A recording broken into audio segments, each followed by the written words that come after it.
आज से जो हम लोग टॉपिक पढ़ेंगे उसका नाम क्या रहेगा बाबू? देखिए समझिएगा ध्यान से, वर्तमान समय का जो एग्जाम का ट्रेंड है, लड़का पीछे ध्यान दो। आज का क्लास में हम लोग दो चीज पे मुख्य फोकस करेंगे। एक, हमें पढ़ना क्या है और उसके टॉपिक को लिखेंगे, और उस टॉपिक से किस भी टाइप का क्वेश्चन पूछे जाएंगे वर्तमान एग्जाम में और आने वाला एग्जाम के सिनेरियो को देखते हुए, ठीक है ना। पहले का जो एग्जाम चलता था नहीं, 2020 से पहले का जो एग्जाम होता था जिंदगी, उसमें नंबर ऑफ हिस्ट्री का क्वेश्चन का ट्रेंड ज्यादा रहता था। आज भी है, वर्तमान समय भी है, लेकिन कुछ एग्जाम में नहीं है, ठीक है ना। तो हम लोग बात करेंगे कि किस एग्जाम में कितने नंबर का क्वेश्चन पूछा जाता है, और दूसरी बात यह है कि हमें किस किस टॉपिक को किस किस हिसाब से पढ़ना है। और मुख्य रूप से आपको ये याद रखना है कि हिस्ट्री एक ऐसा सब्जेक्ट है जहाँ पे आपको सोच के और उसके परिवर्तन को समझना है, उसके बाद ये याद रखेगा, क्योंकि याद करना भी बहुत इंपॉर्टेंट होता है, क्योंकि लंबा सब्जेक्ट है। और लंबा सब्जेक्ट है तो इसके अंतर्गत क्या है कि अगर आप परिवर्तन को समझिएगा तो शायद आप बेहतर तरीका से इसको याद रख सकते हैं। देखिए, अगर हम इसका बात करें इतिहास का, तो आपको पता ही है कि इतिहास का सेक्शन जो हम लोग के एग्जाम में पूछा जाता है वो 3 सेक्शन पूछे जाते हैं। एक का नाम है आप लोगों का क्या है बाबू? प्राचीन इतिहास, ठीक है, सब समझना है ध्यान से। और एक को हम लोग क्या बोलते हैं बाबू?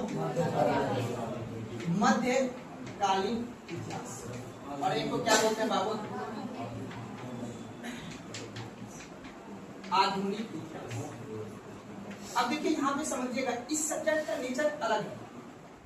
जीके के अंतर्गत हर एक सब्जेक्ट का नेचर अलग अलग है, और उसकी नेचर को अगर हम समझ रहे हैं तो ऑटोमेटिक है, हम अभी से लेके जो लगभग 1 महीना का क्लास चलेगा, 1 से 1.5 महीना का, उसके अंतर्गत हम ये समझ पाएंगे कि इस सब्जेक्ट में हमें किस चीज को फोकस करना है।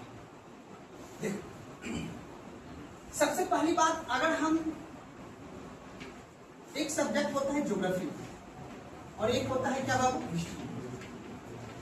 इसी का बाकी सब इतिहास का बाकी जो सब्जेक्ट है वो सब प्रभाव, जैसे हम पॉलिटी का अध्ययन करते हैं, इकोनॉमिक्स का अध्ययन करते हैं, ठीक है, इन्वायरमेंट का अध्ययन करते हैं, पर्यावरण का, इन सब्जेक्ट से ही निकला हुआ वो सब्जेक्ट है।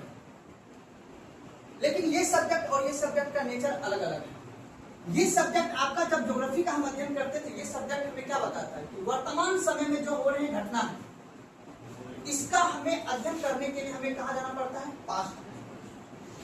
बात करो ठीक। अब इसके अंतर्गत हम प्राकृतिक घटना का अध्ययन करते हैं। कौन सा घटना का अध्ययन करते हैं? प्राकृतिक घटना। बारिश क्यों हुआ, जलवायु क्यों परिवर्तन हो रहा है, भूकंप क्यों आता है, भूस्खलन क्यों आता है, पहाड़ क्या है, पर्वत क्या है, झील क्या है, नदियां क्या है, इन सभी चीज को हम अध्ययन करते हैं जो कहीं ना कहीं प्राकृतिक घटना से प्रेरित है। प्राकृतिक घटना के ही आधार पे हम इसका अध्ययन करते हैं।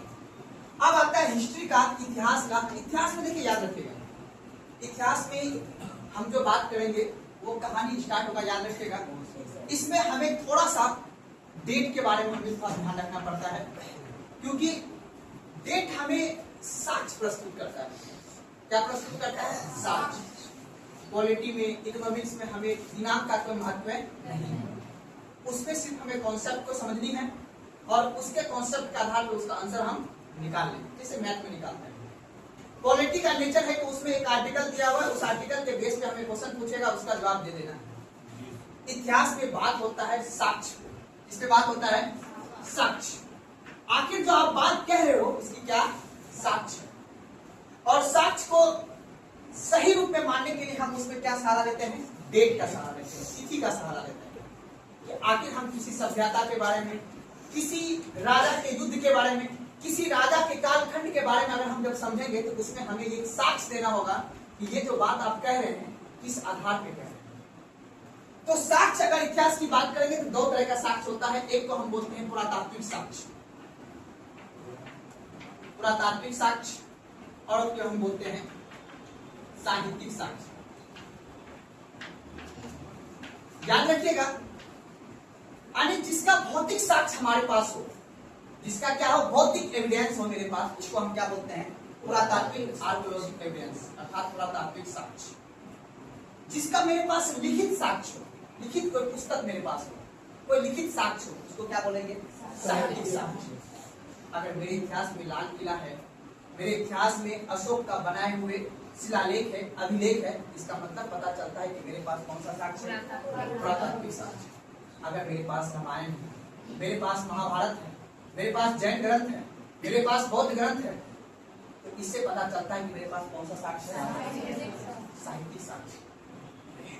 इन साक्ष्य के आधार पे हम ये पता करेंगे कि जो अतीत में हो रहे घटना है, उस घटना के अध्ययन करेंगे और उस घटना से हमें आज के समय में क्या प्रासंगिकता है ये समझना होता है।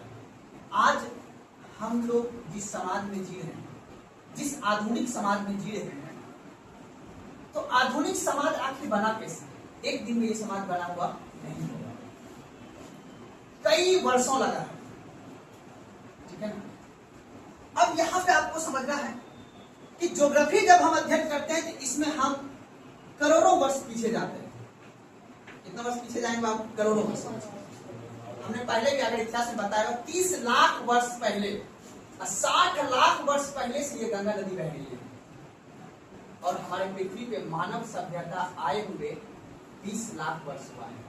कितना वर्ष हुआ है? 20 लाख। मानव ही आया है धरती पे।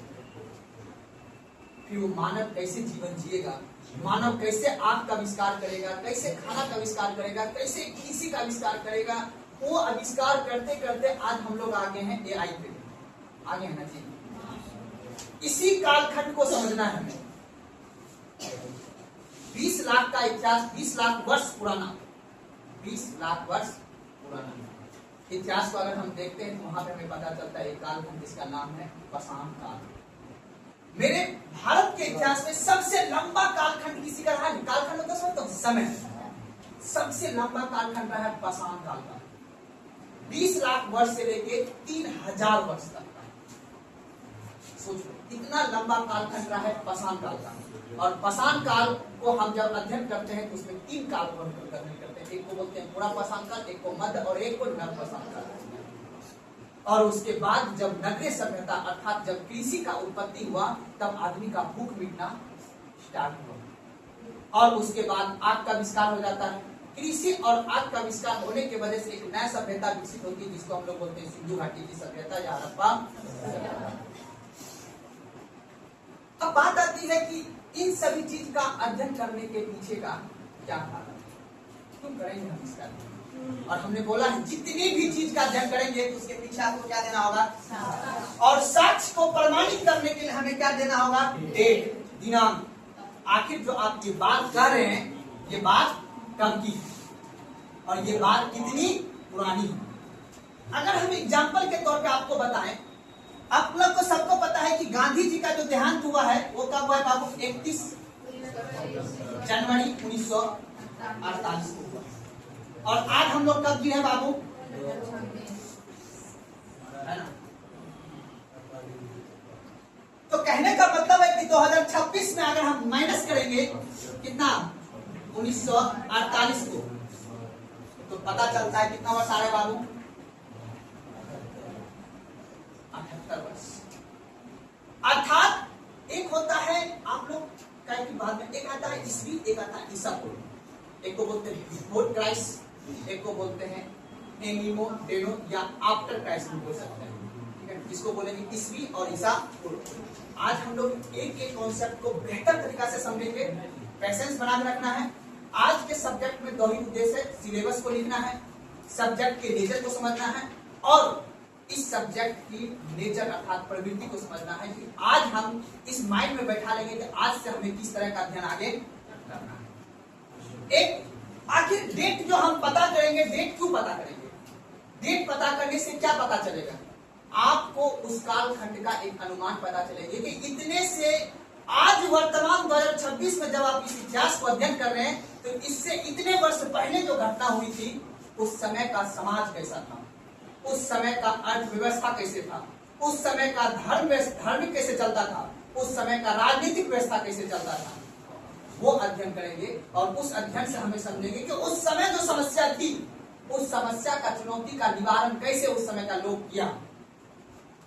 उस समय जो कृषि से संबंधित समस्या होगी, भूखमरी की समस्या होगी, समाज में सामंतवाद जातिवाद की समस्या थी, उससे कैसे निदान पाया, तब जाके एक राष्ट्र का निर्माण होता था। एक जन से जनपद और जनपद से महाजनपद और महाजनपद से एक साम्राज्य और साम्राज्य से एक संतलत और संतलत से एक साम्राज्यवादी तक का इतिहास को अपन जानना है। और आज हम एक राष्ट्र के बारे में पढ़ेंगे। भारत में क्या है? देश, राष्ट्र। राष्ट्र ऐसे नहीं बनाएगा। हड़प्पा सभ्यता में एक नगर था, नगर से वैदिक सभ्यता में एक जनपद बना, जन से जनपद और जनपद से बना 16 महाजनपद और महाजनपद से बना एक क्या? साम्राज्य। संबोधते मौर्य साम्राज्य, गुप्ता साम्राज्य। बात को फिर उसके बाद संतलत आया, दिल्ली संतलत। संतलत से फिर बना साम्राज्य, ब्रिटिश साम्राज्य। और साम्राज्य से जब देश आजाद होता है तब जाकर बनता है एक राष्ट्र। यही इतिहास पढ़ना है। हम जो आपको इतिहास पढ़ाएंगे बाबू, वो लगभग जो है आज से 2026 से लेके हमें चलना है 4500 वर्ष पीछे, अर्थात 4.5 वर्ष पीछे, 450 वर्ष, सॉरी 4,500 वर्ष पीछे चलना है, 4500 वर्ष पीछे चलना है। हमें पाषाण काल से उतना क्वेश्चन नहीं पूछता है, लेकिन इतिहास को समझने के लिए उसकी एक जानकारी होना आपको जरूरत है, छोटा मोटा जानकारी होना जरूरत है, ताकि आप एक सभ्यता को समझ सके कि हड़प्पा सभ्यता क्या। कोई दिक्कत समझने में? अब देखिए, मुख्य रूप से आपने अभी तक ये समझा कि इतिहास खंड को यानी इतिहास को समय के आधार पे, परिवर्तन के आधार पे समझने के लिए इतिहास को 3 वर्गों में बांटा गया। एक प्राचीन इतिहास, एक आधुनिक मध्यकालीन इतिहास और एक आधुनिक। प्राचीन इतिहास को ही हम का बात नहीं करना है। प्राचीन इतिहास को ही इतिहासकार के द्वारा हिंदू का काल कहा जाता है, मध्यकालीन को मुस्लिम का काल है और आधुनिक काल को एक हम मॉडर्न ईरा कहा जाता है कि हमारे समाज में कुछ ऐसे व्यक्ति का जन्म हुआ, चाहे वो व्यक्ति राजा राम मोहन राय हो, स्वामी विवेकानंद हो, रविन्द्रनाथ टैगोर हो, बाल गंगाधर तिलक हो, ये सभी व्यक्ति ने एक आधुनिक चेतना का विचार दिया और उस विचार से प्रेरित होकर गांधी जी, सुभाष चंद्र बोस, चंद्रशेखर आजाद, भगत सिंह, ये सभी एक व्यक्ति क्रांतिकारी और उदारवादी विचारधारा उत्पन्न हुआ। पहले कोई व्यक्ति विचार देता है, फिर उस विचार से आदमी अपने मन में सोचता है, तब उस विचार को प्राप्त करने के लिए समाज में परिवर्तन करने के लिए आदमी संघर्ष करता है। करता नहीं करता है? पहले कोई विचार दिया होगा तभी उस विचार से प्रेरित हुआ होगा व्यक्ति ना। यही समझना है इतिहास का। इतिहास यही सिखाता है। समझ में बात ना? तो अब मुख्य रूप से आपको ये समझ लेना है कि हमें इसके अंतर्गत पहले समझना है ईस्वी और ईसा पूर्व। ठीक है ना? तो एक छोटा सा टॉपिक ले लेते हैं, इतिहास क्यों पढ़ना। टॉपिक इतिहास क्यों पढ़ना, ये समझने के लिए, क्योंकि आप जो हम क्वेश्चन बताएंगे उसी के आधार पर हम आपको समझाएंगे। इतिहास क्यों पढ़ें?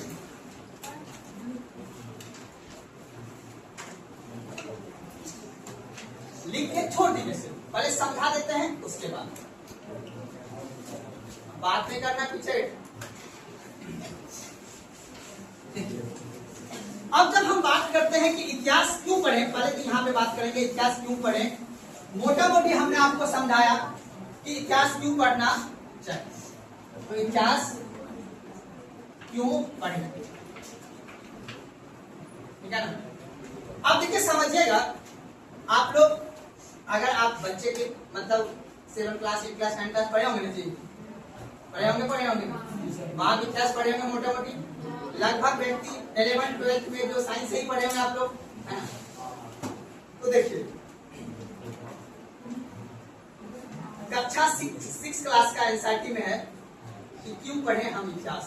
ठीक, हम उसको प्रिंट करके लेकर आए हैं। इसमें क्या है, मैं पढ़ के सुना रहा हूँ आपको। एक पढ़ना है, उसको पढ़ लेंगे तो आप बेहतर तरीके से उसको समझिएगा और हम आपको उस पर आपको समझाएंगे।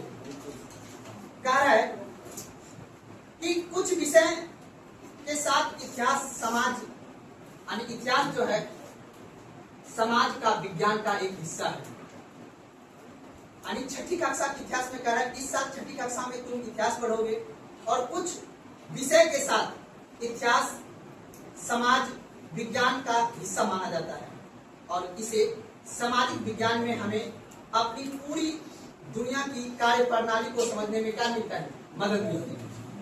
याद रखिएगा, सामाजिक विज्ञान जो है हमें सामाजिक दुनिया को कार्यपाली को समझने में मदद मिलती है, कार्य प्रणाली को समझने में मदद मिलती है। अब समझिएगा, समाज विज्ञान में हमें जीवन की कई पहलू के बारे में बताता है।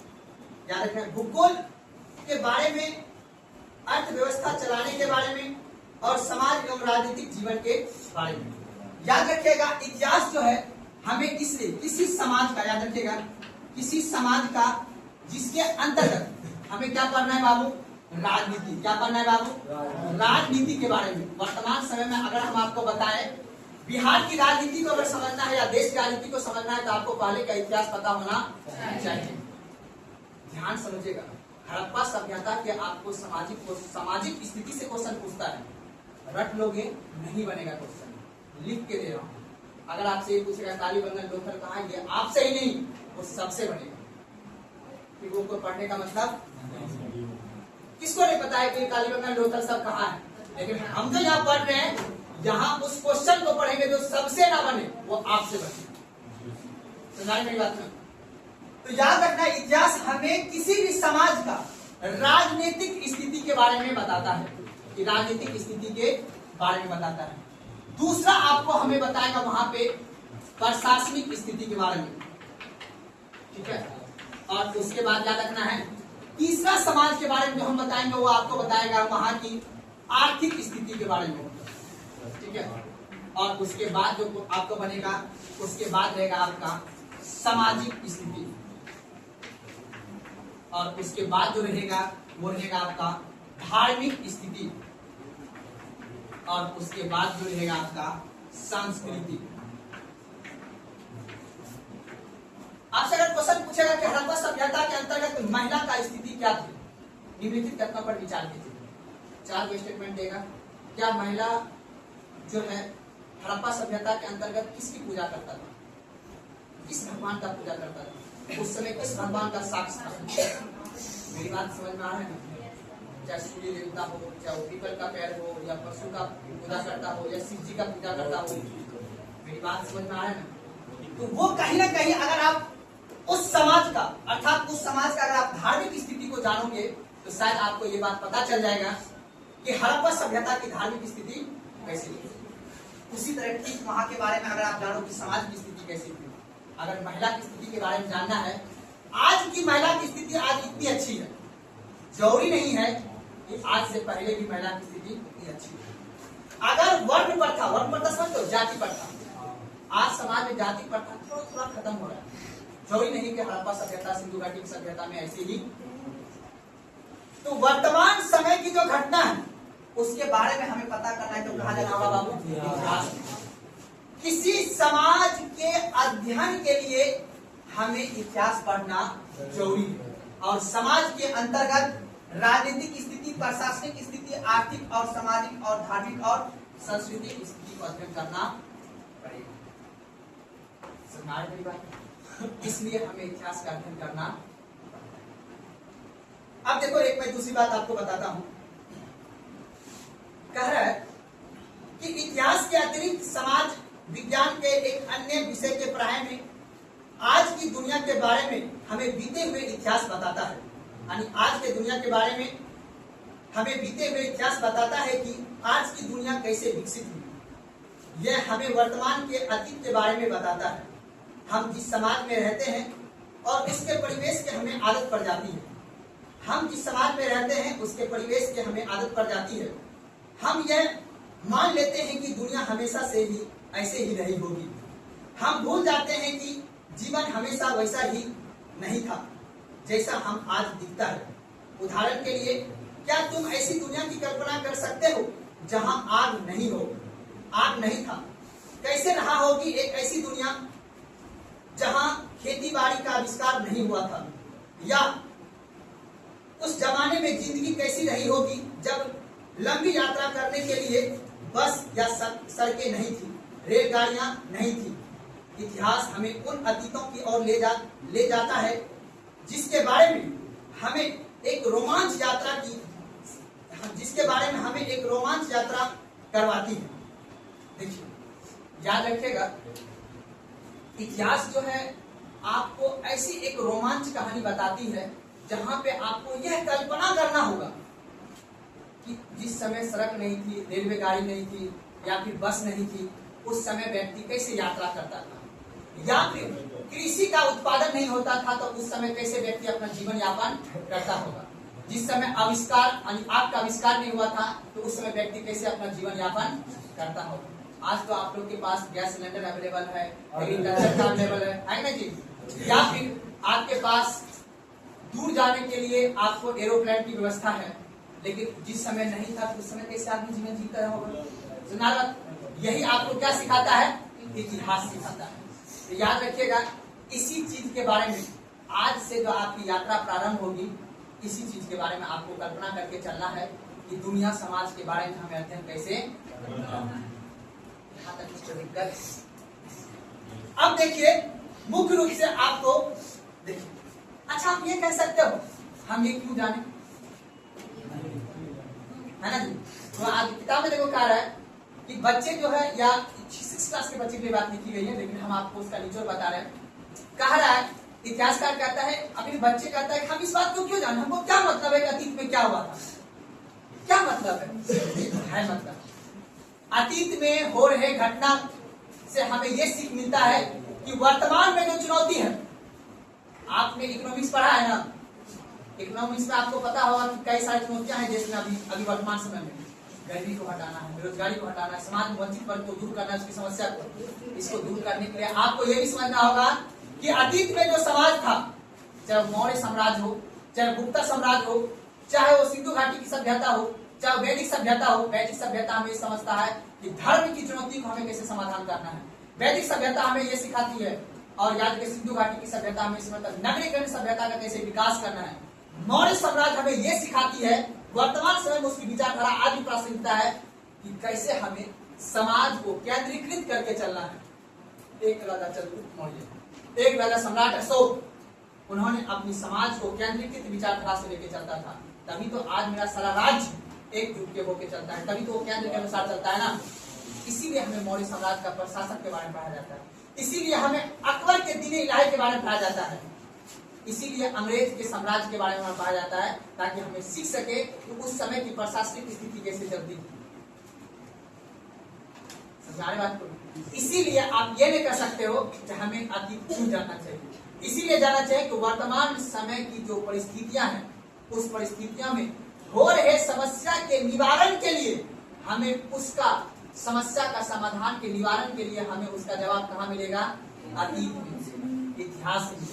इसीलिए हमें इतिहास पढ़ना आवश्यक है। समझिए मेरी बात, आया, कोई दिक्कत नहीं ना। अब हमें समझना है डेट, क्या समझना है बाबू, डेट, ध्यान समझिएगा, डेट के बारे में समझना है। अब देखिए, इसी डेट में हम लोग बोलते हैं एक ईसा पूर्व, नाम सुने हो ना, और एक क्या बोलते हैं बाबू, ईसा। देखिए, वर्तमान समय में आधुनिक कैलेंडर, ग्रेट गिल, नाम सुनेंगे आप लोगों ने, ग्रेडियन गिल के नाम पे आधार पे आधुनिक कैलेंडर को माना जाता है। इतिहासकार में 1582 यानी 1500 ईस्वी में जब पुर्तगाल यूरोप में ये बात चली कि यार हम नया नया साम्राज्य को खोजेंगे, तो उसी समय फिलिस्तीन एक जगह था, फिलिस्तीन का नाम सुने हो ना, जो मिडिल ईस्ट एशिया देश में है। वहां पे क्या था कि वहीं पे जो है एक व्यक्ति था, पोप नाम था, उन्होंने बोला कि आखिर इतिहास का जो हम अध्ययन करेंगे उसका डेट कब से मानेंगे, उसका डेट कब से मानेंगे। तो एक व्यक्ति निकल के आया वहां पे, बोला कि एक व्यक्ति है, उसका नाम है ईसा,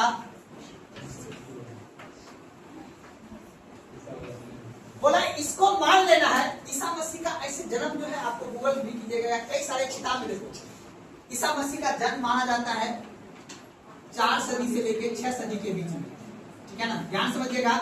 ईसा मसीह का जन्म माना जाता है 4 सदी से 6 सदी के बीच में, लेकिन आधुनिक कैलेंडर के अनुसार इसको माना गया ईसा मसीह का जन्म कब हुआ है, 1 सदी में। कब हुआ है, 1 सदी। ध्यान से समझिएगा, ये माना कैलेंडर में, आधुनिक कैलेंडर में। बोला कि अब जो है इतिहास में जो भी घटना होगा, इस ईसा मसीह के जन्म से कुछ पहले घटना हुआ होगा और कुछ बाद घटना हुआ होगा। ईसा मसीह के बाद जो घटना हुआ होगा, अर्थात 1 सदी के बाद जो घटना होगा उसको, यानी बाद जो घटना होगा उसको हम बोलेंगे ईसवी। क्या बोलेंगे इसको? बाद। और ईसा मसीह के जन्म बोल रहा हूं, याद रखना, जन्म। ईसा मसीह के जन्म से पहले जो घटना हुआ होगा, याद रखना है, जन्म इसमें हुआ, पहले जो घटना हुआ होगा उसको क्या बोलेंगे? ईसा पूर्व। कोई दिक्कत? एग्जाम्पल, जैसे अगर हम आपसे पूछेंगे कि गौतम बुद्ध का जन्म कब हुआ है? 523 ईसा पूर्व। कब हुआ जी? लेकिन उसका देहांत कब हुआ जी? 483 ईसा पूर्व में। घट गया ना? अरे बता, समझ रहे हो ना? यहां से हमें घटते चलना है। जैसे एक है यहाँ पे, तो यहां से होगा 99, 98, 97, 96, 95। इधर से होगा 1 के बाद 2, 3, 4, 5, 6, 7, 8। मेरी बात समझना है? अगर हम आपसे पूछें कि बाबू हमको ये बताओ कि हड़प्पा सभ्यता का कालखंड, अगर आप लोग जानते होंगे तो हड़प्पा सभ्यता का कालखंड 2600 ईसा पूर्व से लेके 1750 ईसा पूर्व। क्या बोले बाबू? अर्थात ईसा मसीह के जन्म से 2600 वर्ष पूर्व पहले की हड़प्पा सभ्यता की घटना है। अब इस बीच का अगर कालखंड निकालोगे आप तो कितना वर्ष दिख रहा है बताओ? 2600 से हमें जाना कहां पे है? 50 पे। तो कितना हो रहा है? 8.5। ये एनसीईआरटी माना है इसका डेट लाइन। कभी कभी इतिहास में याद रखना है, एनसीईआरटी के डेट के अनुसार हड़प्पा सभ्यता का कालखंड जो है 2600 ईसा पूर्व से लेके कब मानना है बाबू? 1750 ईसा पूर्व।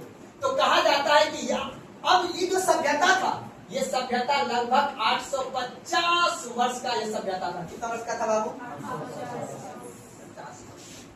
लेकिन एक परिपक्व सभ्यता से लेके पतन सभ्यता तक लगभग 2000 वर्ष का इतिहास रहा है। किसका? हड़प्पा सभ्यता का 2000 वर्ष। हम पढ़ाएंगे आपको 850 अर्थात 1000 वर्ष का इतिहास पढ़ाएंगे। किसका? हड़प्पा सभ्यता का। आजादी हुए कितना साल हुआ? 80 साल हुआ। 78 साल पहले आजाद तो हम हुए ही हैं। 1000 साल का इतिहास पढ़ना है कि 1000 साल में समाज कैसे विकसित हुआ और वो समाज कैसे चलता था। 1000 साल का इतिहास ऐसे करके समझना है। आप बताओ, ईसा मसीह के जन्म से कितने दिन पहले का हड़प्पा सभ्यता है? 2600 वर्ष पूर्व, मतलब पहले। अब बताओ 2600 वर्ष के बाद किसका जन्म हुआ? ईसा मसीह। कोई दिक्कत? अब अगर हम आपसे बोलेंगे बाबू ने 326 ईसा पूर्व में अलेक्जेंडर सिकंदर भारत पर आक्रमण किया, तो आप क्या बोलोगे?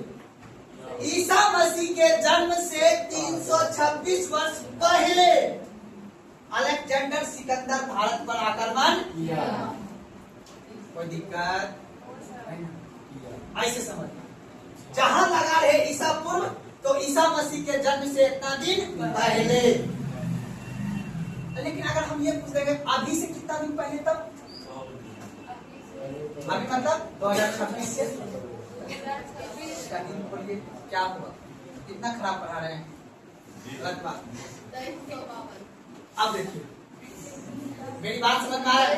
तो पहले हमें ये करना है कि वर्तमान के समय को भी ध्यान लेना है कि आज से कितना वर्ष पहले की ये घटना है, और उसके बाद ईसा मसीह के जन्म से पहले का कितना दिन का घटना।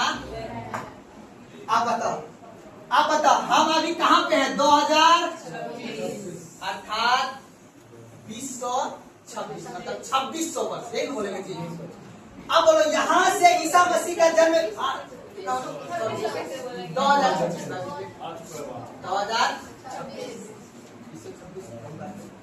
याद रखना है 2000 साल पहले।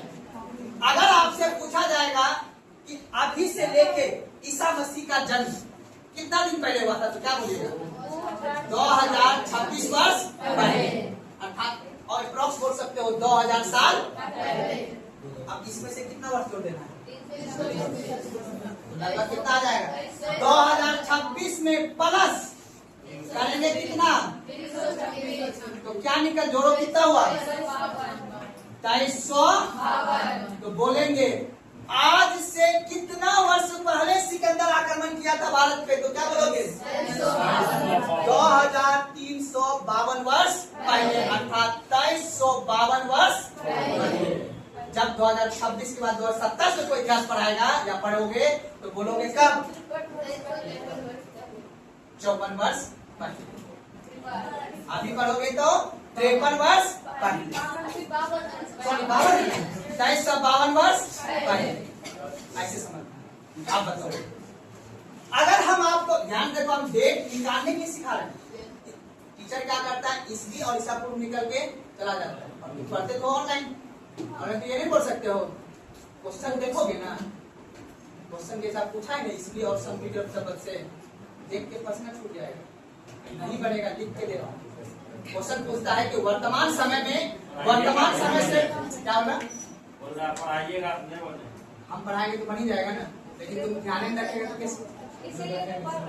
अब बात नहीं, ध्यान समझिए। अब बताओ, अब हमको ये बताओ वैदिक सभ्यता, ध्यान से, वैदिक सभ्यता 1500 ईसा पूर्व से लेके कब तक चला बाबू? 600 ईसा पूर्व तक चला। आप बताओ ईसा मसीह के जन्म से कितना दिन पहले के घटना ईसा पूर्व? 1500 वर्ष पहले क्या था? वैदिक सभ्यता। आप बताओ वर्तमान से कितना दिन? 2026 में कितना जोड़ देंगे? 50 कितना निकल के आ जाएगा? 3500, अर्थात 3500 वर्ष पहले अपने देश में, जिस पृथ्वी पे हम रह रहे हैं ना, कौन था पहले? वैदिक सभ्यता के लोग। यही गंगा नदी के किनारे, यहाँ पे आप बताओ फिर वैदिक सभ्यता का बाद आएगा मगध। आएगा कि नहीं आएगा? ऐसे करके समझना कि हमसे वो कितना दिन पहले था। तब इतिहास की घटना को अध्ययन करने में आपको आसानी होगा। ईसा पूर्व से काम नहीं चलेगा। डेट आपको ये बताएगा, अच्छा इतना दिन पहले ये घटना हुई। समझ में आता है ना? कोई दिक्कत है सुने ना, तो पहले लिखाएं जो टॉपिक उसको लिखिए, लिखेगा। इतिहास के अंतर्गत, इतिहास के अंतर्गत क्या बोला? फिर तुम आगे बोलता है इतिहास के अंतर्गत,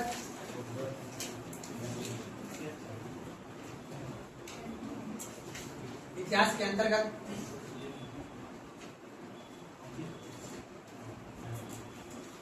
किसी साम्राज्य का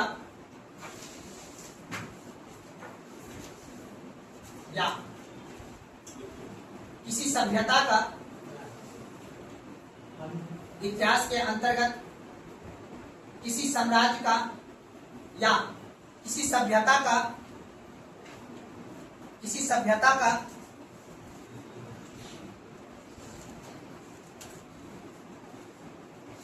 भौगोलिक स्थिति,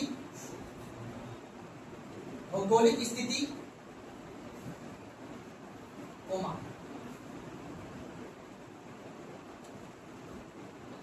राजनीतिक स्थिति,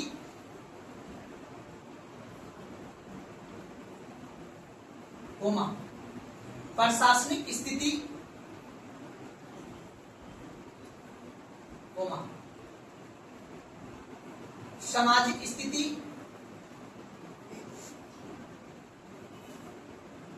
काट देना, आर्थिक तब सामाजिक, पहले आर्थिक स्थिति तब क्वेश्चन सोल्व करवाना है बाबू। प्रशासनिक के बाद क्या लिखेगी? आर्थिक स्थिति। उसके बाद लिखेगा कोमा लगे सामाजिक स्थिति, कोमा धार्मिक स्थिति एवं सांस्कृतिक स्थिति का अध्ययन करना ही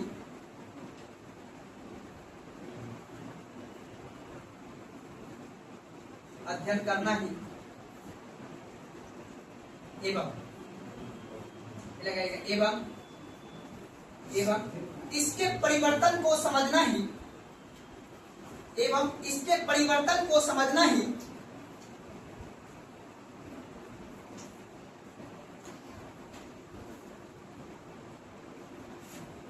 इतिहास कहलाता है।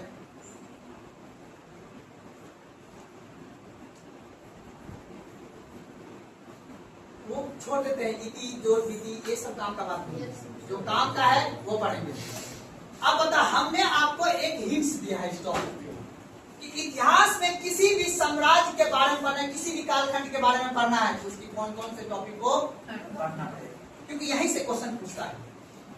ठीक है ना? अब लगभग राजनीतिक इतिहास से उतना क्वेश्चन नहीं पूछता है, कौन किसको मारा नहीं। इंपॉर्टेंट है कि उस समय जो राजा चला था वो अपनी अर्थव्यवस्था को कैसे चलाया, तब आज की स्रोत के हिसाब से हम समझ पाएंगे। समझ आई मेरी बात ना? अगला लिखिएगा इतिहास में तिथि निर्धारण। इतिहास में तिथि निर्धारण, हाँ टॉपिक इतिहास में तिथि निर्धारण। इतिहास में तिथि निर्धारण, इतिहास में तिथि निर्धारण। और याद रखना एक एक बात जो लिखाया हूं, आज जो परिचय क्लास है इतिहास का, ये बहुत इंपॉर्टेंट है बाबू। तिथि निर्धारण लिखे ना, लिखेगा आधुनिक काल में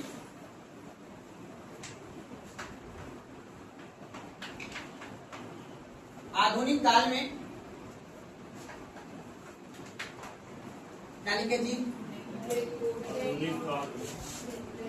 ग्रोगेरियन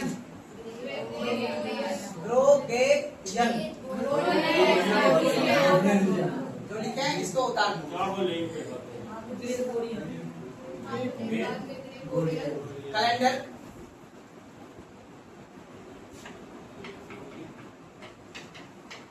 कैलेंडर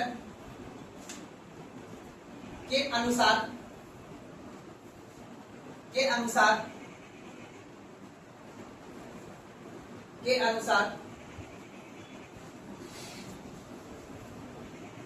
इतिहास का तिथि निर्धारण किया जाता है।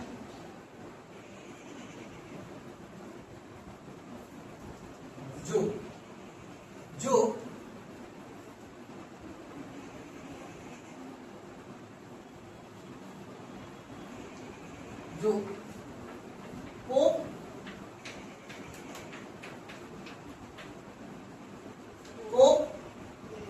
ग्रेगरी, क्या लिखे जी? पोप ग्रेगरी के नाम पर, पोप ग्रेगरी के नाम पर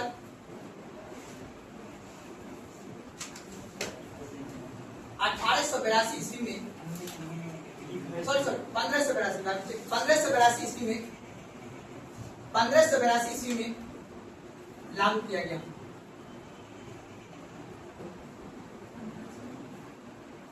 ईस्वी में इसे लागू किया गया। इसी को ईसाई या पश्चिमी कैलेंडर के नाम से जाना जाता है। इसी को ईसाई या पश्चिमी कैलेंडर के नाम से जाना जाता है।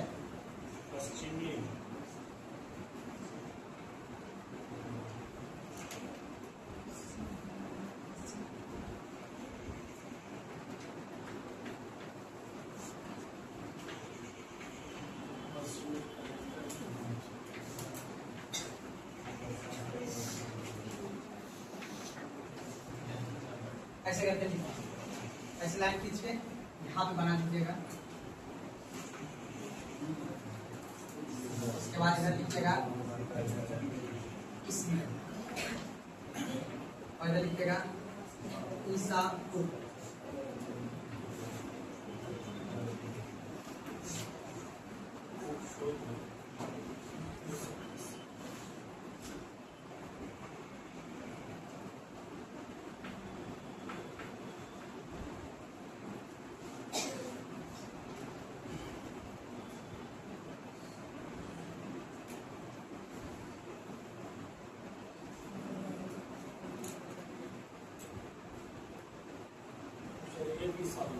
लिख लिया ना?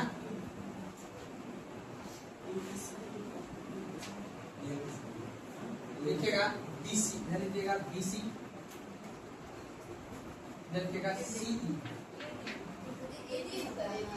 जो बोले पहले बोलिए, ठीक है ना? BC पहले लिखिएगा, B4 common, B4 common,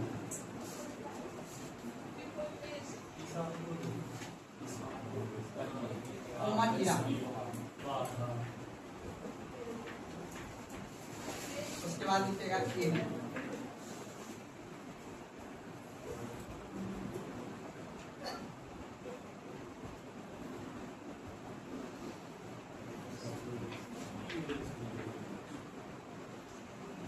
A, NO, domino,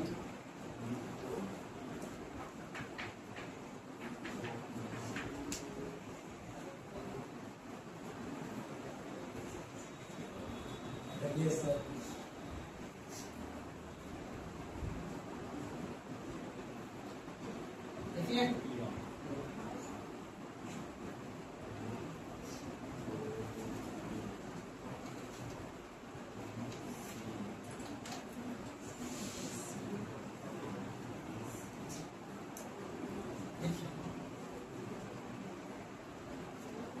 जैसे जैसे देखें, जैसे हड़प्पा सभ्यता, हड़प्पा सभ्यता, हड़प्पा सभ्यता, इसी के नीचे डायग्राम में नीचे लिखना, जैसे हड़प्पा सभ्यता, हड़प्पा सभ्यता 2500 ईसा पूर्व से 1750 ईसा पूर्व तक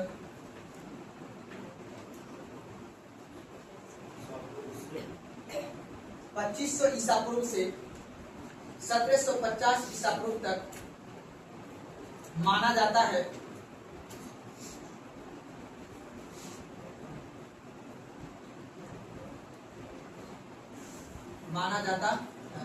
जो वर्तमान समय से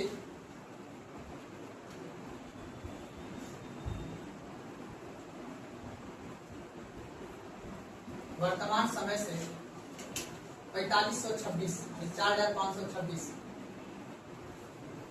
वर्तमान समय से 4526 वर्ष पहले की सभ्यता है, की सभ्यता है। यहाँ लिख दीजिएगा 2500 प्लस 2026 कितना निकल के आ जाएगा जी?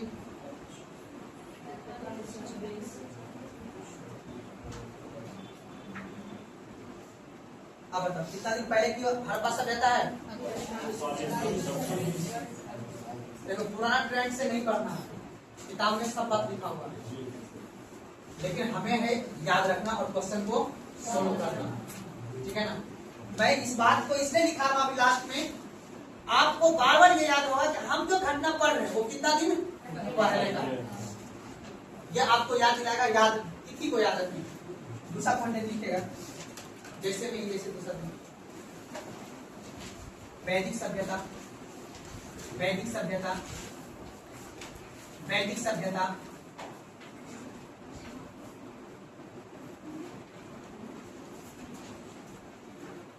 1500 प्लस 2026 कितना आ जाएगा जी? 3526 वर्ष पहले की सभ्यता।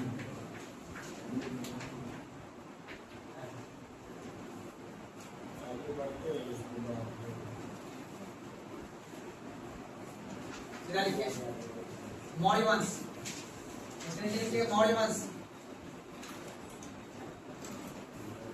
मौर्य वंश लिखिएगा। अब बताओ मौर्य वंश कब से कब तक है मौर्य वंश बाबू? 322 ईसा पूर्व, पता है ना? 322 ईसा पूर्व। ईसा मसीह से कितना दिन पहले मौर्य वंश का गठन हुआ था? मौर्य वंश का स्थापना किसने किया था? चंद्रगुप्त मौर्य। पता है देखो बेसिक बेस पर क्या है, चंद्रगुप्त मौर्य का बेटा का नाम क्या था? क्या नाम था? बिंदुसार की बिंदुसार? बिंदुसार, याद रखना, ठीक है ना। और उसका बेटा नाम अशोक। आप बताइए ध्यान कितनी समझो। ईसा मसीह के जन्म से कितना दिन पहले की घटना है? अब कोई दिक्कत है? इसके बीच में कुछ कालखंड महाजनपद तो नहीं दिखाया हूँ, बाद में दिखा दूंगा जब टॉपिक पढ़ाऊंगा वहां पे। बस हम आपको ये समझाना है कि ईसा मसीह के जन्म से कितना दिन पहले और आज से कितना दिन पहले, इसमें क्या कर देंगे? प्लस कर देंगे कितना? 2322 का जोड़ो कितना? 2026 में कितना होगा? 2348 कितना होगा जी? 2348 वर्ष पहले। क्या था पहले अपने देश में?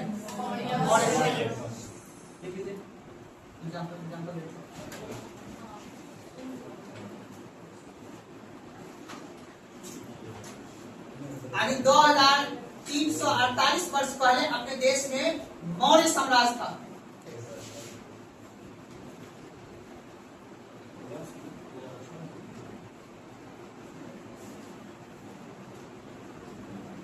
मौर्यतर काल का नाम सुने हो? मौर्यतर काल क्या था? मौर्यतर काल क्या है? जब केंद्र की शक्ति कमजोर हो जाती थी तो विदेशी क्या होता था? आक्रमण होता था। टॉपिक में बताऊंगा विस्तार से, बस समझना है। मौर्यतर काल, ठीक है ना। उसके नीचे लिख लीजिए गुप्त काल। गुप्त काल, गुप्त काल लिख लीजिएगा। 319 कितना है बाबू? ईस्वी। पूर्व नहीं है, क्या है? अब बताना, यहां से क्या लिखे हैं? अब बता, मौर्य वंश जो है ईसा मसीह के जन्म से पहले की एक बात का है। कभी कभी ऐसा भी क्वेश्चन पूछ देता है। अब बता, ईसा मसीह के जन्म के कितना दिन बाद अपने यहाँ गुप्त काल आया था? आप बता, यहाँ पे क्या करना है बाबू हम लोग को? अभी क्या है? 2026। अब 319 में माइनस क्या करना है? 319 में माइनस क्या करना है बाबू? 2026। तो कितना होगा माइनस? 1707। तो लिखिए, आज से 1707 वर्ष पहले का घटना है।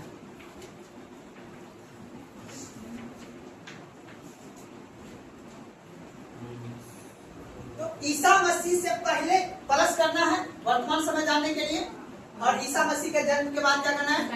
माइनस करना है। आप बताओ, गांधी जी का जो जन्म निकाले, गांधी जी जन्म कब हुआ था? 69 को हुआ था ना। आप बताओ, ध्यान से 2 अक्टूबर 1869। आप बताओ अभी क्या चल रहा है? बोला ना जी, 27 मार्च 2000। आपका कितना दिन पहले गांधी जी का जन्म हुआ था? सोच के बताओ, माइनस करोगे ना? तो 2026 से माइनस कितना करेंगे? 2869। तो कितना निकल के आएगा? एक साथ सही करें जी। 2026 में माइनस करेंगे 1869। तो कितना हुआ ये जी? क्या कितना हुआ?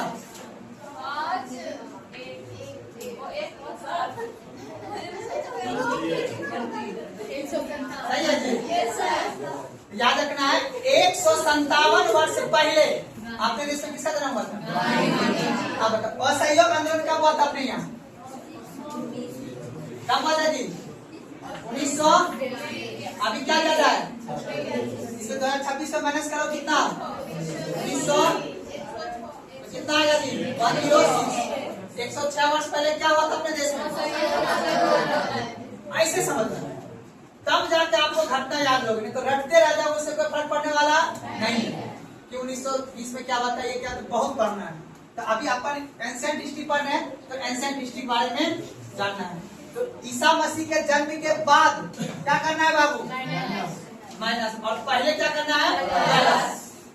अब बताओ, सिंधु घाटी की सभ्यता अभी उस वर्तमान से कितना साल पहले किया है? 4500 वर्ष पहले किया ना? समझा बात को ना?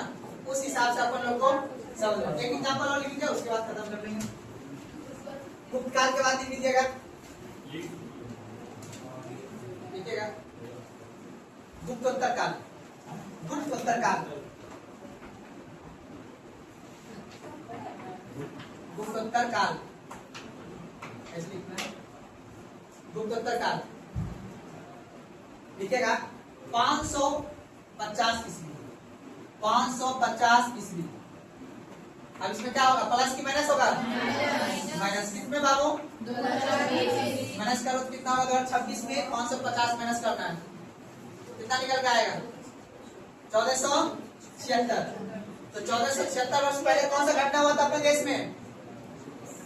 गुप्तोत्तर काल। कौन सा था? 1476। अब ये इतना डिटेल से मैंने क्यों बताया? क्योंकि अब कंफ्यूज नहीं होना है। एडी में और बीसी में, ईसा पूर्व में और ईस्वी में कंफ्यूज नहीं होना है। अब बता, ईसा मसीह के जन्म से पहले ईसा पूर्व और जन्म के बाद ईस्वी। अब बताओ, इससे पहले कौन कौन घटना हुआ? हड़प्पा सभ्यता, वैदिक सभ्यता, महाजनपद काल, मौर्य वंश, ठीक है ना? कितना याद रखें, और मौर्योत्तर काल। ये सभी ईसा मसीह के जन्म से पहले, और उसके बाद गुप्ता काल से हम ईसा मसीह के जन्म के बाद से लेके वर्तमान 2026।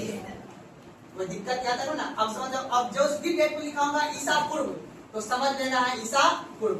जैसे निकालना, अच्छा सर जो समय बता रहे हैं आज से कितना सालों पुराना है? जैसे मैं पढ़ाऊंगा चंद्रगुप्त मौर्य के बारे में, मैं पढ़ाऊंगा वैदिक काल के बारे में, तो आपको उसमें डेट लिखाऊंगा।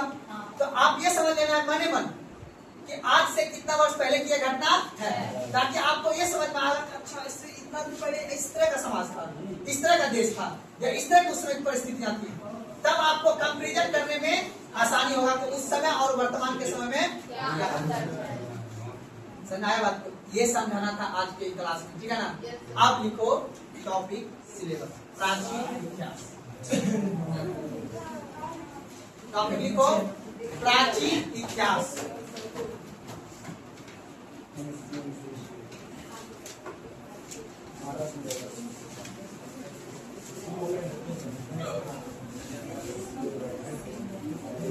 प्राचीन इतिहास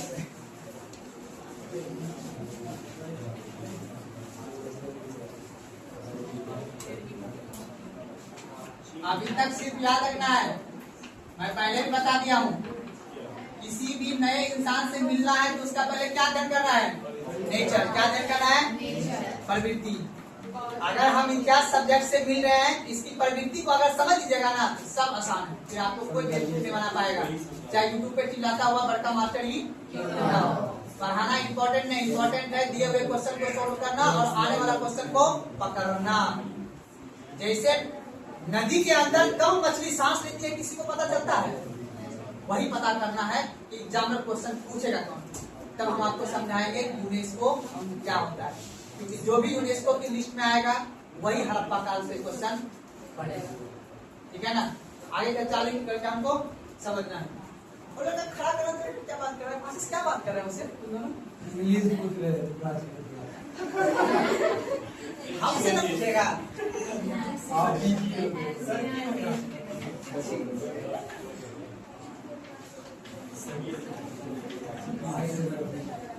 चलिए अब देखिए समझना है। अब यहाँ पे प्राचीन इतिहास, जिस तरह आपने इतिहास को 3 खंडों में बांटा था, उसी तरह प्राचीन इतिहास को भी हम लोग 3 खंडों में पढ़ के अध्ययन करते हैं। याद रखना, एक को हम लोग बोलते हैं पाषाण काल। क्या बोलते हैं बाबू? पाषाण काल।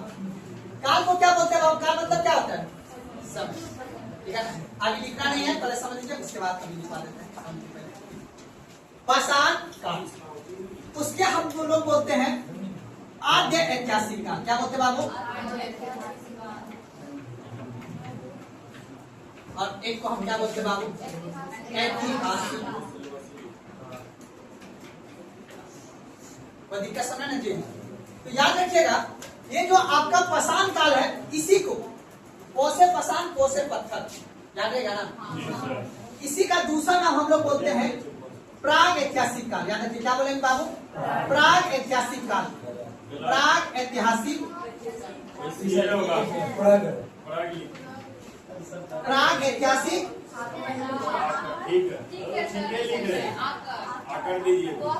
प्राग ऐतिहासिक काल। आप देखिए, समझना यहाँ पे ध्यान से। प्राग एग्जाम में क्वेश्चन पूछेगा, सबसे लंबा कालखंड किस इतिहास का है? प्राग ऐतिहासिक काल, या तो ऑप्शन में क्या रहेगा?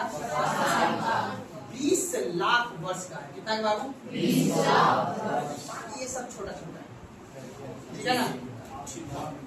तो याद रख लेना आपको, ऐसा कालखंड या ऐसा समय जिस कालखंड में ना तो व्यक्ति को या मानव को, मानव लिखिए, ना तो मानव को, याद रखना है, ना तो कोई लिखित साक्ष्य हो, लिखित साक्ष्य नहीं, ना तो लिखने का कोई ज्ञान था, ठीक है ना? याद रखना है, ज्ञान नहीं था, ना तो, याद रखना है, ना तो उसको पढ़ने का ज्ञान था। ये कौन सा कालखंड था बाबू? यहाँ पे मानव शिकार करके जीवन जीता था। सबसे इतिहास का सबसे लंबा कालखंड यही रहा है, 20 लाख वर्ष का। सोचो कैसे, क्योंकि यहाँ पे धीरे आज ना देखो, आज से 10 साल पहले समाज कैसा था, आज कैसा है? अभी 2026 में 10 पीछे जाओ, 2017 होगा ना जी, 2016 में सोचो समाज कैसा था और आज समाज कैसा है। यही 10 साल के परिवर्तन को समझ जाओगे ना, तो आपको आदमी सुनने लगेगा। यही तो माइक में जाकर बोलना होता है कि आने वाला 2036 में, 2026 चल रहा है, आज के 10 वर्ष बाद क्या होगा, इसको बता देगा। इसी को बोलते, अरे बहुत पढ़ा लिखा इंसान है, आगे का समझता है। ये समझ ज्ञान कैसे होगा? परिवर्तन को जब समझ जाओगे, आखिर ऐसा क्या परिवर्तन हुआ समाज में कि मौर्य वंश की बाद गुप्ता आ गया, या ऐसा क्या परिवर्तन हुआ हड़प्पा सभ्यता के बाद वैदिक सभ्यता है, कुछ तो बात नहीं होगी ना, कुछ तो कमी नहीं होगी उस सभ्यता में, ताकि उस सभ्यता का पता न वो समाज में नहीं करना है, जिससे मेरा समाज का भी क्या हो जाए, पता। यही कहता है इतिहास, इसीलिए पढ़ना है आज से 4500 साल पहले का इतिहास। सरकार मेरी बात, ये सब्जेक्ट बहुत रंगबाज सब्जेक्ट है, ये हर चीज सिखाता है, चोरी करना, गुंडागर्दी करना, राजा कैसे बना जाता है, कैसे किसको मार के राजा बनना है, ये सब कुछ सिखाएगा कौन? इतिहास। क्योंकि इसमें सिर्फ घटना बात नहीं, इसके अंतर्गत हमें घटना का ही तो अध्ययन करना है। क्या करना है? घटना का। अब ध्यान से दो, अब जब पढ़ाई ऐतिहासिक करता वहां पे बताऊंगा। तो यहाँ पे मानव का कोई लिखित साक्ष्य नहीं है, इसको एक आर्कियोलॉजिक का कुछ जो मिला है ना, औजार वगैरह, उसी के आधार पर इस इतिहास को लिखा गया। अब आते हैं आद्य ऐतिहासिक काल। आद्य ऐतिहासिक काल के अंतर्गत हम दो चीज को पढ़ते हैं, एक पढ़ते हैं हड़प्पा सभ्यता, हड़प्पा सभ्यता, और एक हम क्या पढ़ते हैं? वैदिक सभ्यता। अब बताओ, यहाँ पे हमने लिखा है काल, यहाँ पे लिखा हमने सभ्यता। वैसा कालखंड जिसके मेरे पास कोई साहित्यिक साक्ष्य ना हो, सिर्फ पुरातात्विक साक्ष्य के आधार पे जिस इतिहास को लिखा जाएगा ना, उसे क्या बोलेंगे? आद्य इतिहास, मतलब आधा इतिहास है। इसके इन दोनों को पढ़ने के लिए, या ये जो इतिहास लिखा गया है ना अपनी किताबों में, जिसको हम पढ़ते हैं, इसके लिए सिर्फ मेरे पास आर्कियोलॉजिक एविडेंस के आधार पे, अर्थात पुरातात्विक साक्ष्य के आधार पे, धोलावीरा कालीबिंगा में जो साक्ष्य मिला है, पुरातात्विक साक्ष्य, मतलब वहां के जो सामान मिला है, उसी के आधार पे हम इस इतिहास को क्या किए हैं? लिखे। इसीलिए इस इतिहास के नाम के आगे क्या लगा हुआ है? सभ्यता काल लगा हुआ है। जैसे हम पढ़ते हैं मौर्य काल, गुप्त काल, काल का मतलब क्या हो? समय। उस काल खंड को अध्ययन करना है, तो जिसका पुरातात्विक साक्ष्य भी हो, साहित्यिक साक्ष्य भी हो, इन दोनों के आधार पर जो इतिहास लिखा जाएगा उसको क्या बोलेंगे? ऐतिहासिक। जैसे महाजनपद, रामायण और महाभारत के साक्ष्य के आधार पे महाजनपद काल का इतिहास को लिखा गया है।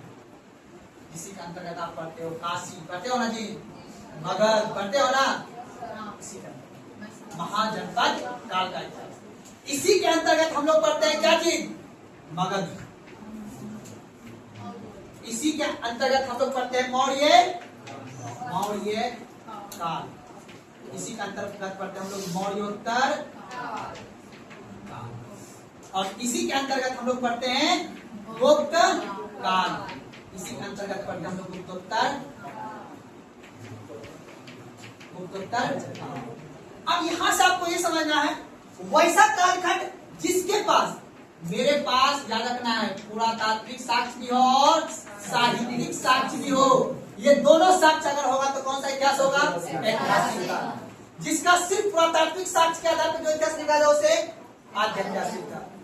समझा? तो जिसके अंतर्गत ना तो कोई लिपि का ज्ञान, यहाँ के मानव को लिपि था लेकिन उसे पढ़ने का ज्ञान नहीं था।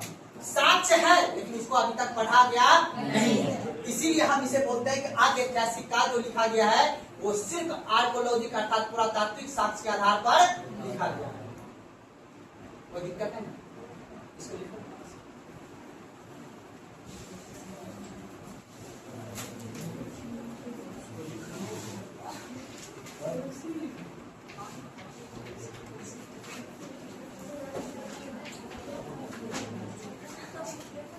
बात नहीं करना है।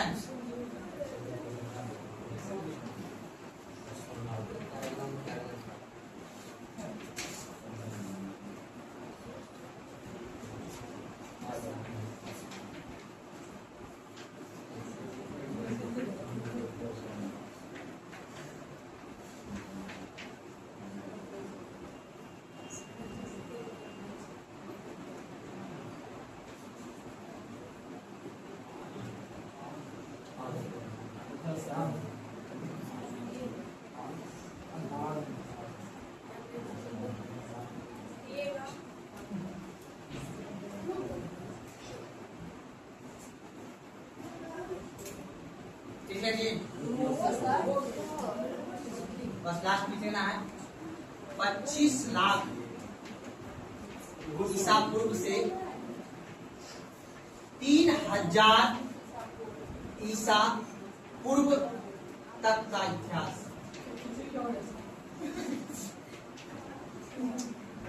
सबसे लंबा इतिहास किसका है बाबू? ऐतिहासिक।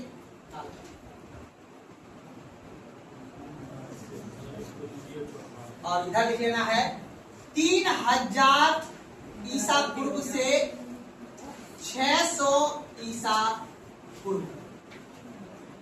और यहां लिखना है 600 ईसा पूर्व से वर्तमान तक का इतिहास।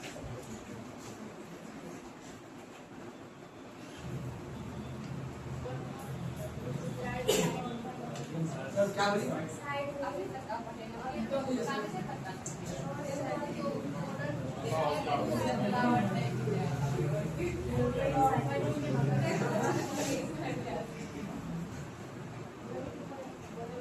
लिखिए।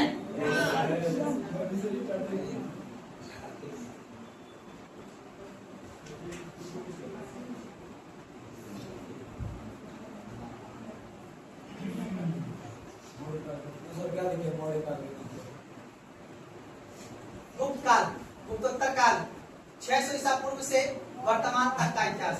मौर्य काल के बाद पूछ रहा है। कहाँ पे? मौर्योत्तर काल।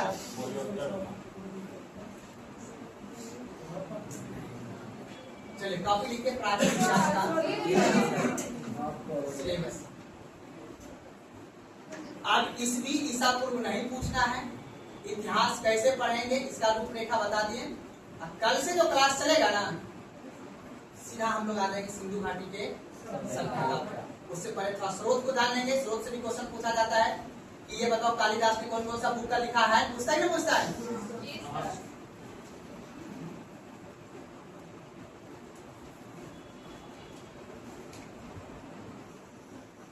याद रखना, अगर ध्यान से पढ़ोगे तब इंटरेस्टिंग लगेगा सब्जेक्ट, नहीं तो कुछ समय के बाद बोरिंग लगेगा। डिपेंड करता है आपके माइंड पे। हम देखो हर चीज को कोशिश करते हैं इंटरेस्ट बनाने का, जितना बेस्ट पॉसिबल हो सकता है।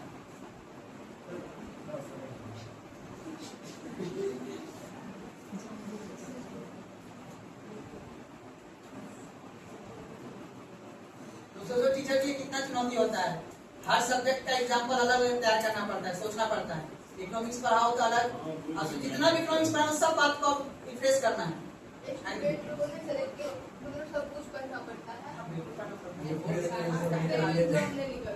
निकलता है, निकलेगा निकलेगा, टेंशन नहीं लेना, बैठा हुआ है वहाँ पे, नहीं निकालोगे। चलो यस सर। आए लिखे जल्दी।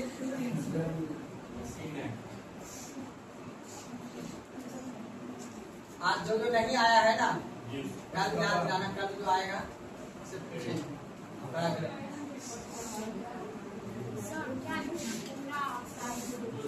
पूरा तात्विक साक्ष्य और साहित्यिक साक्ष्य दोनों के आधार पर जो इतिहास लिखा जाए।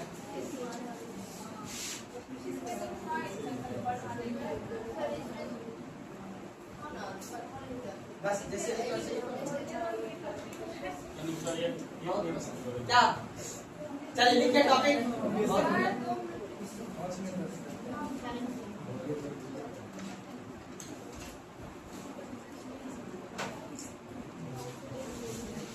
चलिए लिखिए आगे।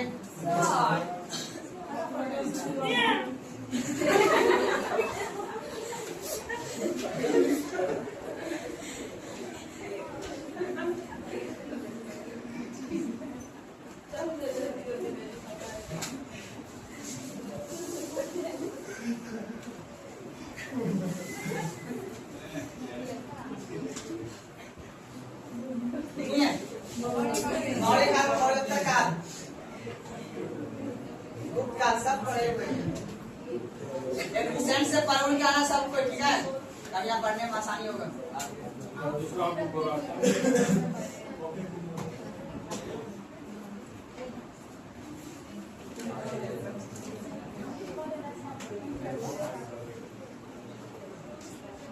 क्या सवाल है?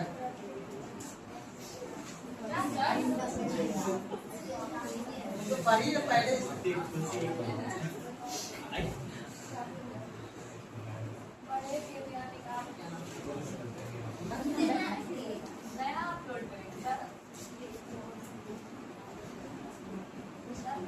इतना पैसा नहीं है, उतना बढ़ा देते हैं, ठीक है ना?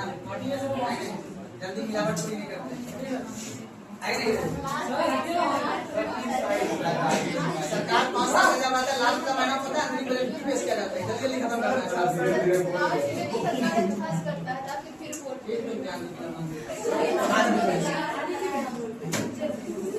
चलिए आइए टॉपिक लिखिए, प्राचीन इतिहास के सिलेबस। जल्दी उतारिए। प्राचीन इतिहास का सिलेबस लिखना है। अब क्या क्या पढ़ना है, टॉपिक अलग पढ़ना लिखना है।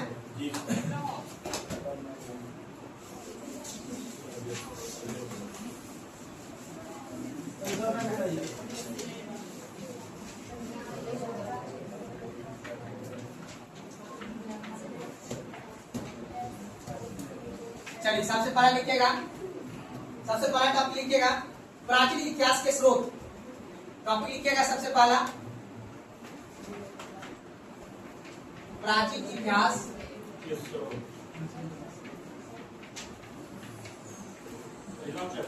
पहला चैप्टर।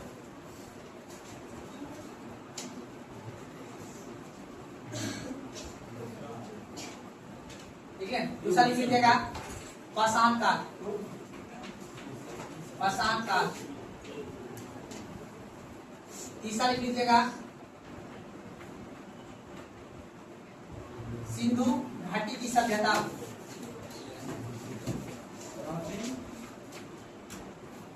चौथा लिखिएगा वैदिक सभ्यता।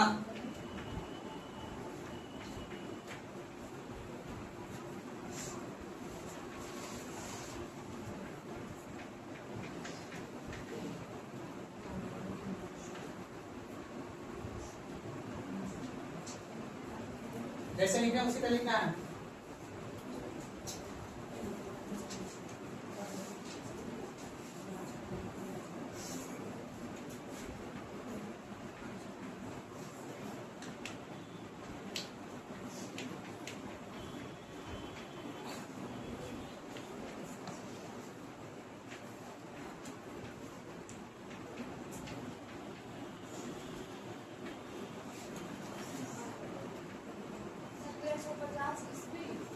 ईसा पूर्व है।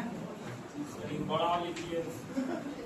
हाँ बड़ा लिखेंगे, बात भी करना।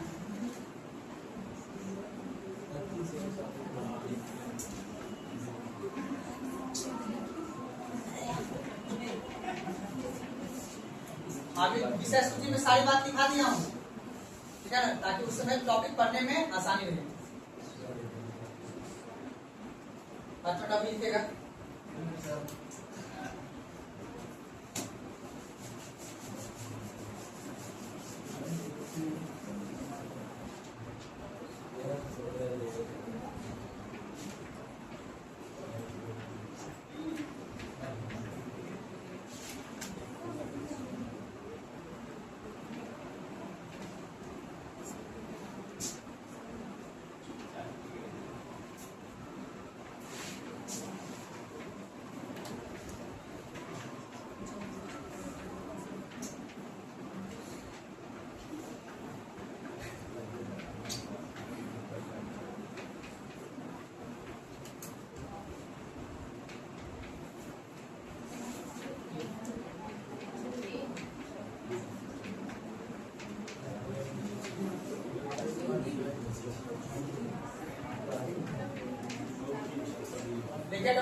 बात के करना पीछे। 6ठी शताब्दी ईसा पूर्व धार्मिक आंदोलन, महाजनपद काल, मगध वंश, विदेशी आक्रमण। इसमें कोई डेट नहीं लिखना।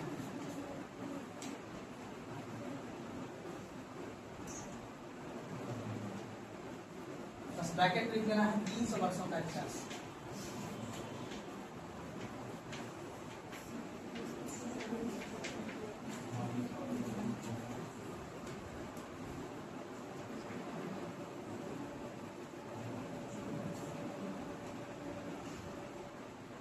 मौर्य वंश।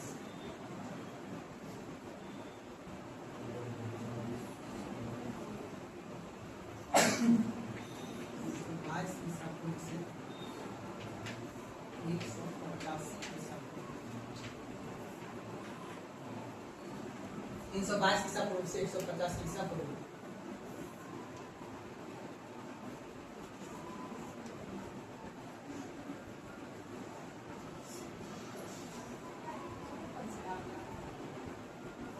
कैसे विदेशी आक्रमण का अलग जनरेशन के अंदर का जनरेशन के अंदर आएगा, हेलेना की शादी कराएगा, इससे आएगा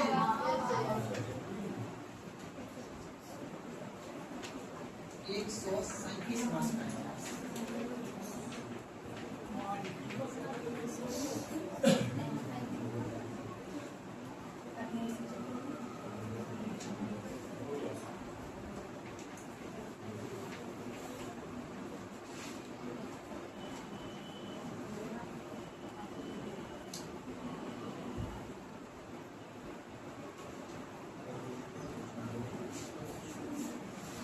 मौर्योत्तर काल।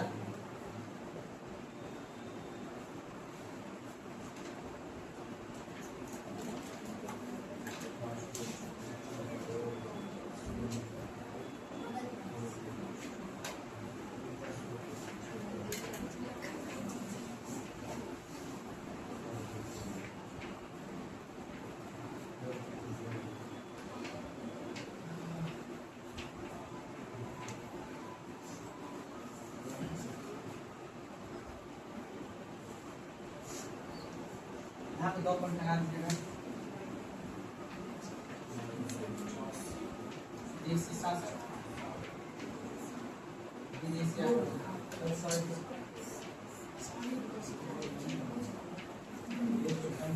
कुषाण, किसे सब का नाम सुने हो ना?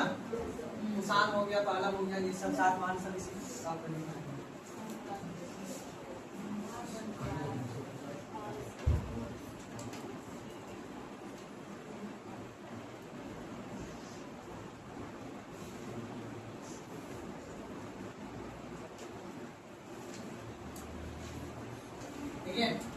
छोटा सा टॉपिक ये समझने के यहाँ क्वेश्चन नहीं पूछेगा इस टॉपिक से जो लिखा है लिखेगा। गुप्त के उदय से पूर्व, गुप्त के उदय से पूर्व, गुप्त के उदय से पूर्व भारत का राजनीतिक दशा। यहाँ से क्वेश्चन नहीं पूछेगा, बस ध्यान देना। नेक्स्ट गुप्त काल। गुप्त काल 319 से 550,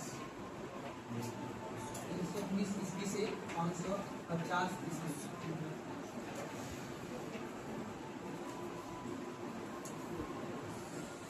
ठीक है, 200 से 250 वर्ष का इतिहास।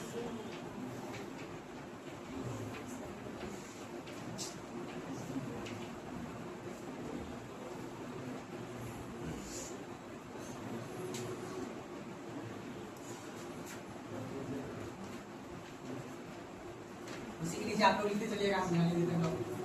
गुप्तोत्तर काल, गुप्तोत्तर काल,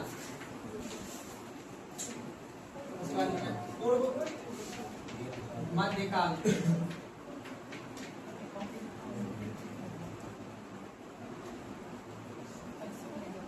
पूर्व मध्यकाल लिखिए।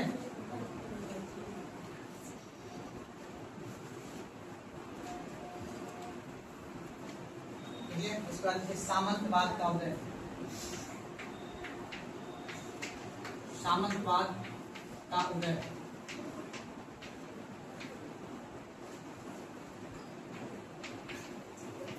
दक्षिण भारत का इतिहास, लास्ट की जगह विविध, स्टार लगाइए विविध पर, स्टार लगाइए दक्षिण भारत पर, सामंतवाद पर, पूर्व मध्यकाल पे, और फिर लगाइए मौर्य वंश पर, फिर लगाइए गुप्ता वंश पे, सिंधु घाटी सभ्यता।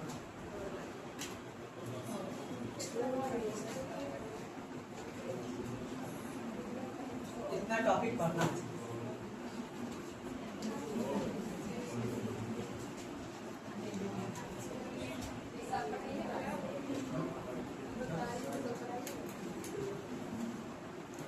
हो गया। समझिए बात को। अब याद रखना है इन सभी टॉपिक जितने भी लिखा है मैंने, मुख्य रूप से आपको इस सिलेबस को जो है एक तरह से याद रख लेना है, ठीक है ना। पहला है प्राचीन इतिहास के स्रोत, दूसरा आपका पाषाण काल, सबसे लंबा काल यही है और सबसे छोटा पढ़ना है, ठीक है ना। और उसके बाद सिंधु घाटी की सभ्यता, लगभग 1000 वर्ष का इतिहास बना है। कहाँ पे? सिंधु घाटी सभ्यता। वैदिक सभ्यता 1500 ईसा पूर्व से लेके 600 ईसा पूर्व, इसमें कितना वर्ष का इतिहास पढ़ना है? लगभग 900 वर्ष का इतिहास पढ़ना है। उसके बाद 6वीं शताब्दी ईसा पूर्व, धार्मिक आंदोलन इसी का अंतर्गत होगा। जैन धर्म बौद्ध धर्म को पढ़ेंगे। महाजनपद काल, फिर मगध वंश और फिर विदेशी आक्रमण। इन सभी टॉपिक को हम कहाँ पढ़ लेंगे? यहाँ पे। उसके बाद हम फिर क्या होगा? मौर्य वंश। मौर्य वंश में कितना वर्ष का इतिहास है? 137 वर्ष का इतिहास है मौर्य वंश, ठीक है ना। उसके बाद मौर्योत्तर काल पढ़ लेंगे, लगभग 500 वर्ष का इतिहास है। उसके बाद फिर गुप्त वंश को पढ़ लेंगे, ठीक है। और उसके बाद जो हम लोग गुप्तोत्तर काल, जहाँ पे राजा हर्षवर्धन के बारे में हम लोग पढ़ेंगे। उसके बाद पूर्व मध्य काल, फिर सामंतवाद का उदय कराएंगे, जहाँ पे महमूद गौरी वगैरह आ जाएगा। फिर यहाँ पे दक्षिण भारत और उत्तर भारत के बीच युद्ध होगा, जिसको राजपूत काल हम लोग बोलेंगे। उसके बाद दक्षिण भारत के इतिहास में चोल चेर के बारे में पढ़ेंगे। उसके बाद विविध पढ़ के इस टॉपिक को क्या कर लेंगे? समझाए बात को ना। इतनी टॉपिक को पढ़ना है ईमानदारी से, ठीक है ना।